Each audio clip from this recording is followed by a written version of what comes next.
नमस्कार दोस्तों। इस अध्याय में हम विद्युत के बारे में पढ़ेंगे। जी हाँ, आपने सही ही समझा। विद्युत जो कि हम अपने घरों में प्रयोग करते हैं। विद्युत से बल्ब जलाए जाते हैं और कभी-कभी जब नंगी तारों पे हमारे हाथ पड़ जाएं तो झटका भी लग जाता है। आइए देखते हैं कि विद्युत धारा और परिपथ ये क्या होता है। पर विद्युत धारा और परिपथ देखने से पहले हमें एक चीज समझनी होगी। दोस्तों, ये चीज है आवेश। आवेश को इंग्लिश में चार्ज भी कहते हैं। आपने सुना होगा इलेक्ट्रॉन्स, प्रोटॉन्स, ये सभी आवेशी ही हैं। इलेक्ट्रॉन्स ऋणात्मक आवेश और प्रोटॉन धनात्मक आवेश कहलाते हैं।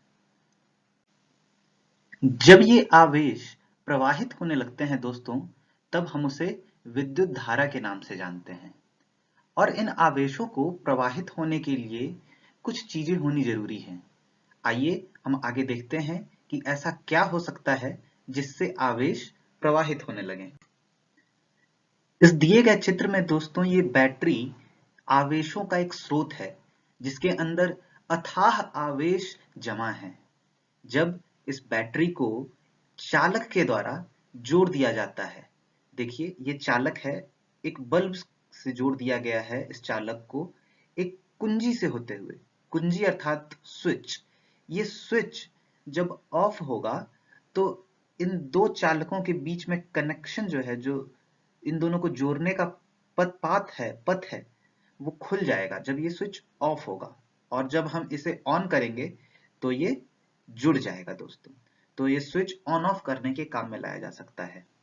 तो जब ऐसे परिपथ को ऑन कर दिया जाए अर्थात स्विच इसका बंद कर दिया जाए तो ये बल्ब जलने लगता है। और बल्ब इसलिए जलता है क्योंकि आवेशों का प्रवाह इस बैटरी से होता हुआ होने लगता है। उसी चित्र को यहाँ दूसरे तरीके से दिखाया गया है। ये बल्ब है दोस्तों, ये बैटरी है और ये जो आप देख रहे हैं ये कुंजी है। की से जिसे दिखाया गया है, की जिसे कहते हैं। तो ये अगर बीच में एक बिंदु बना है इसका मतलब है ये कुंजी बंद है। बंद अर्थात ये दोनों एक दूसरे से जुड़े हुए हैं। पर अगर किसी ने बस ऐसा बनाया, बीच में एक बिंदु नहीं डाला, अर्थात ये कुंजी खुली हुई है और इन दोनों वायर्स के बीच में, इन दोनों तारों के बीच में कोई भी जोड़ या जुड़ाव नहीं है। ये जो आप यहाँ ए देख रहे हैं दोस्तों, इसे कहते हैं एमीटर। एमीटर का काम होता है कि जो भी विद्युत धारा इस परिपथ से होती हुई गुजर रही है वो इसे दर्शाता है। तो अगर आपको इस एमीटर में कुछ वैल्यू दिखे, कुछ मान दिखे, तो इसका मतलब है कि उस परिपथ से होते हुए विद्युत धारा गुजर रही है।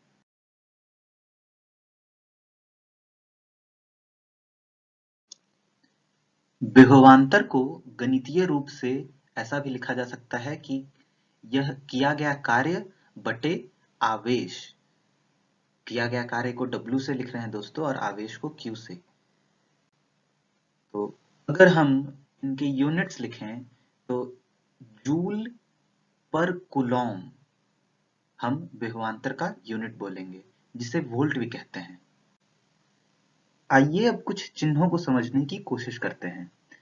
ये पहला चिन्ह सेल कहलाता है, जबकि ये दूसरा चिन्ह बैटरी। सेल और बैटरी में यह डिफरेंस है, यह भिन्नता है कि सेलों के समूह को बैटरी कहते हैं। पर समानता यह है कि ये जो आप बड़ी लाइन देख रहे हैं ये हमेशा धनात्मक पार्ट को दिखाती है और ये छोटी लाइन ऋणात्मक। उसी तरह बैटरी में भी जो बड़ी लाइन है वो धनात्मक दिखाती है और छोटी लाइन ऋणात्मक भाग को सूचित करती है। यह तीसरा चिन्ह कुंजी है दोस्तों, पर यह कुंजी खुली हुई है, खुली कुंजी, अर्थात इस कुंजी से होता हुआ धारा, विद्युत धारा प्रवाह नहीं हो सकता है, जबकि ये कुंजी बंद कुंजी है। यह चिन्ह दोस्तों यह दर्शा रहा है कि ये दो चालक एक दूसरे से जुड़े हुए हैं, जबकि यहाँ पर यह दर्शाया जा रहा है कि ये चालक और ऊपर से आता हुआ ये चालक एक दूसरे से जुड़े हुए नहीं हैं। यह चिन्ह बल्ब का है और बल्ब को हम ऐसा बना करके दिखा सकते हैं। जबकि सबसे आखिरी चिन्ह ये दोस्तों, यह प्रतिरोध है। प्रतिरोध को रेजिस्टेंस भी कहते हैं। दाएं हाथ में जो सबसे पहला चिन्ह आप देख रहे हैं दोस्तों, ये भी प्रतिरोध ही है, परंतु इस प्रतिरोध का जो मान है वो बदला जा सकता है। अर्थात आप इस प्रतिरोध के मान को अपने हिसाब से बदल सकते हैं। तो अगर इसे मैं यहाँ पे रख दूं तो इसका मान दूसरा हो जाएगा, यहाँ पे रख दूं तो इसका मान दूसरा हो जाएगा। हम आगे देखेंगे वो क्या है। जिसपे ए लिखा है दोस्तों वो एमीटर है। एमीटर हम पहले भी देख चुके हैं। एमीटर क्या बतलाता है? एमीटर कितनी विद्युत धारा प्रवाहित हो रही है उस परिपथ से वो बतलाता है। जबकि ये V जिस पे लिखा है दोस्तों, ये वोल्ट मीटर है। वोल्ट मीटर यह बतलाता है कि दो बिंदुओं के बीच में कितना विभवांतर है। और ये बिंदु कहाँ होंगे? ये बिंदु होंगे उस परिपथ पे। तो एक परिपथ पे दो बिंदुओं के बीच के विभवांतर को दर्शाने के लिए और देखने के लिए हम वोल्ट मीटर का यूज करते हैं। जबकि उस परिपथ से कितना करंट प्रवाहित हो रहा है, कितनी विद्युत धारा प्रवाहित हो रही है, इसे देखने के लिए हम लोग एमीटर का यूज करते हैं, एमीटर का उपयोग करते हैं। आइए अब देखते हैं ओम का नियम क्या है। ओम का नियम दोस्तों एक बहुत ही मौलिक और महत्वपूर्ण नियम है। इसे समझने के लिए हम एक प्रयोग करते हैं। एक बैटरी को चालकों के माध्यम से एक बल्ब से जोड़ लेते हैं। चलिए मान लेते हैं कि यह बैटरी 3 वोल्ट की है। बैटरी का जो यूनिट होता है, जो भी वोल्टेज देने वाला यंत्र है दोस्तों, उसका जो यूनिट होता है वो हमेशा हम वोल्ट में लिखते हैं। तो अगर किसी ने बोला कि V is equal to V बराबर है 5 वोल्ट के या फिर 3 वोल्ट के, तो आप ऐसा मत समझिएगा कि V और ये V एक दूसरे से कट जाएंगे। ऐसा नहीं है दोस्तों, आप ऐसा मत समझिए।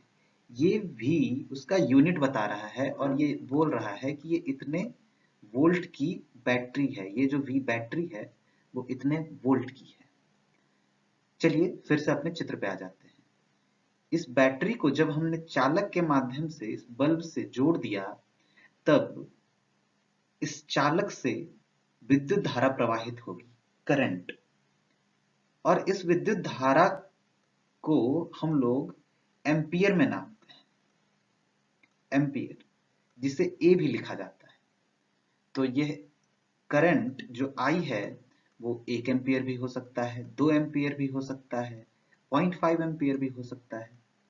कहने का मतलब यह है कि करंट को जब भी लिखें तो उसके आखिर में ए लगाएं, उसके यूनिट के रूप में। तो ये ए आपको बताएगा कि ये कितने एम्पियर करंट प्रवाहित हो रही है उस परिपथ से। और ये जो बल्ब है, यह बल्ब कुछ नहीं बल्कि एक प्रतिरोध है। प्रतिरोध को R से लिखते हैं। R जिसे रेजिस्टेंस का एक शुरुआती अक्षर के रूप में देखा जा सकता है। और ये कुछ भी हो सकता है दोस्तों। 10 ओम, यह जो चिन्ह मैंने बनाया है वो ओम का चिन्ह है।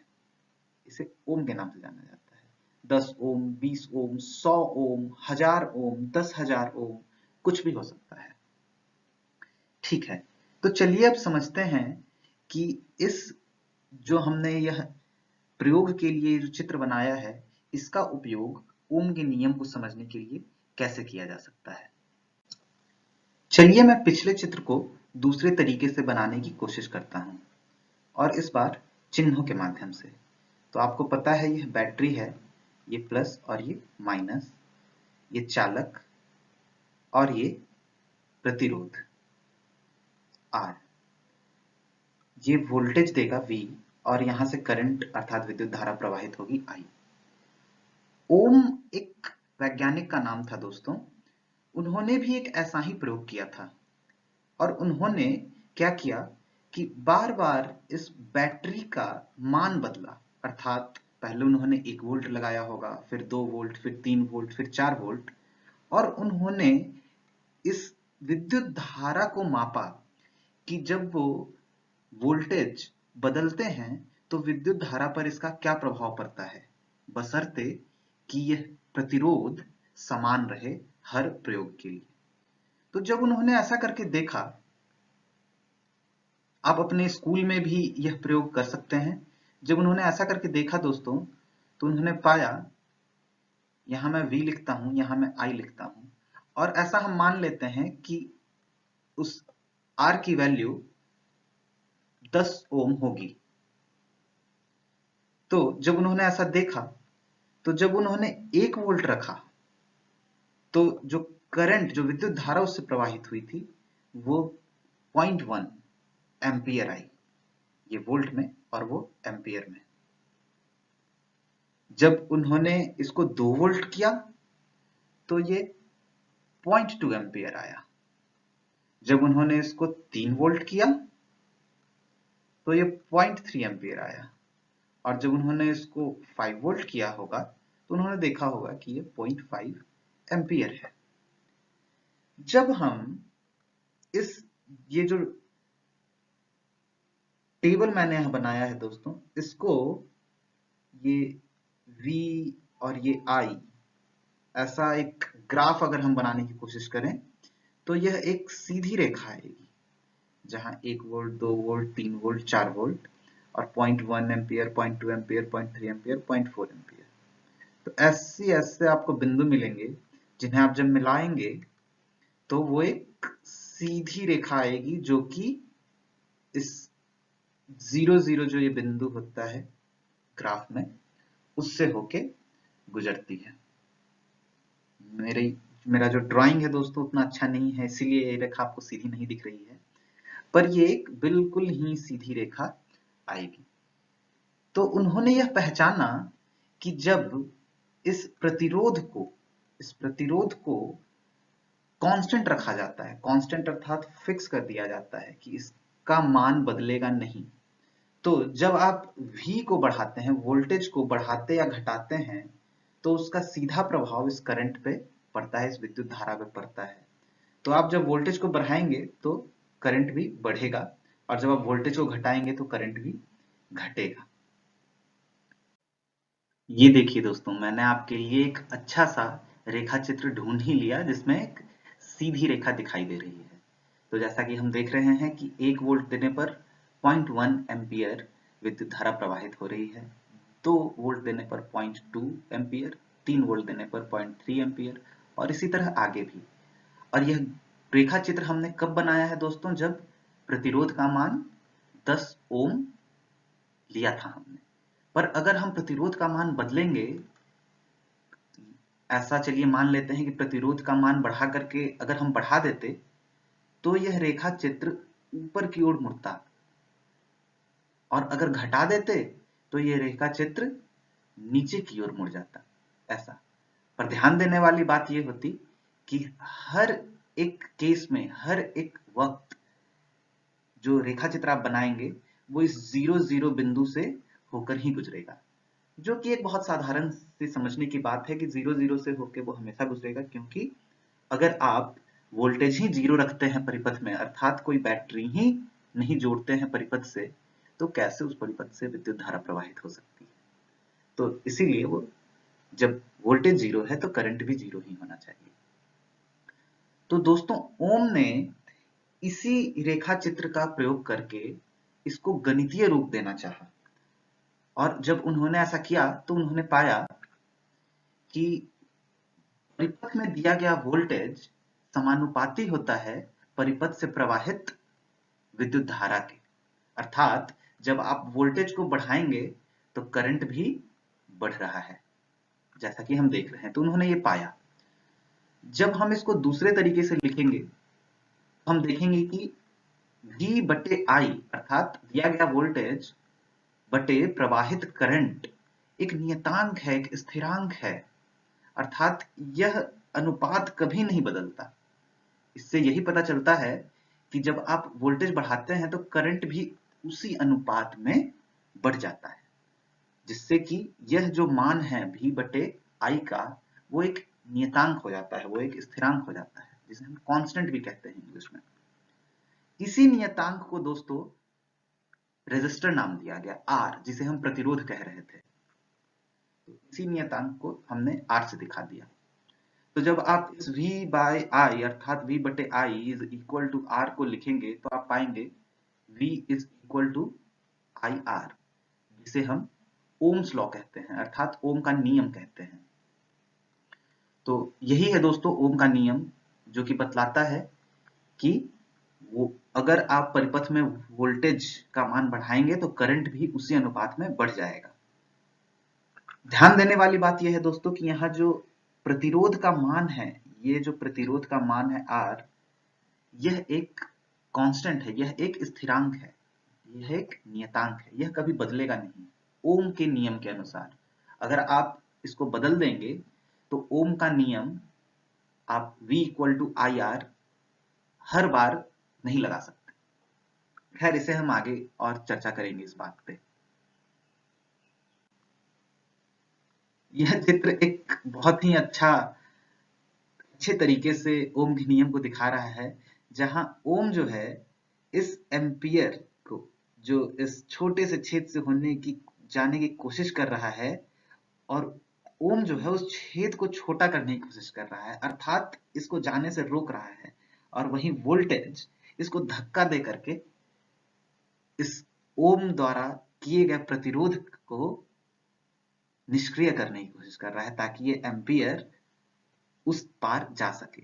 तो जब आप वोल्टेज बढ़ाएंगे, इसका मतलब आप ज्यादा धक्का देंगे एम्पियर को, तो एम्पियर आसानी से जाएगा आगे की ओर, और बहुत ज्यादा एम्पियर आप डाल सकते हैं। जबकि अगर आप ओम को बढ़ाएंगे तो वो बहुत ज्यादा प्रतिरोध पैदा करेगा और एम्पियर को आगे नहीं जाने देगा।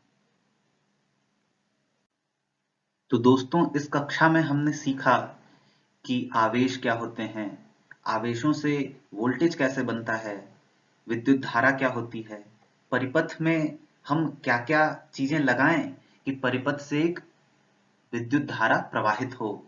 उसके बाद हमने देखा कि ओम का नियम क्या है, जो कि एक बहुत ही मौलिक और महत्वपूर्ण नियम है। तो इतनी सारी चीजें सीखने के बाद हम इस कक्षा के अंत पड़ाव पे आ गए हैं, और यहाँ पर मैं एक चीज आपको फिर से बता दूं कि ओम का नियम बनाते वक्त जो प्रतिरोध का मान है उसे एक स्थिरांक माना गया, अर्थात ये समझा गया कि उस प्रतिरोध का जो मान है वो बदलेगा नहीं उस परिपथ में। परंतु जब प्रतिरोध का तापमान आप बढ़ाते या घटाते हैं, तब प्रतिरोध का जो मान है वो भी बढ़ घट सकता है। तो वैसे प्रश्नों को हम अगली कक्षा में देखेंगे कि उसे कैसे हम हल कर सकते हैं, कैसे यह पता लगा सकते हैं कि कितना तापमान होने पर प्रतिरोध का मान कितना होगा। और उसके अलावा हम अगली कक्षा में ये भी देखेंगे कि अलग-अलग प्रतिरोधों को एक साथ कैसे जोड़ा जा सकता है, और बहुत सारे प्रतिरोधों के समूह का एक मान हम कैसे निकालें कि इनके बदले एक ही प्रतिरोध अगर हमें लगाना हो तो वो कितने मान का प्रतिरोध हम लगाएंगे। तो ऐसी चीजों पर हम अगली कक्षा में चर्चा करेंगे दोस्तों। इस कक्षा में इतना ही। नमस्कार।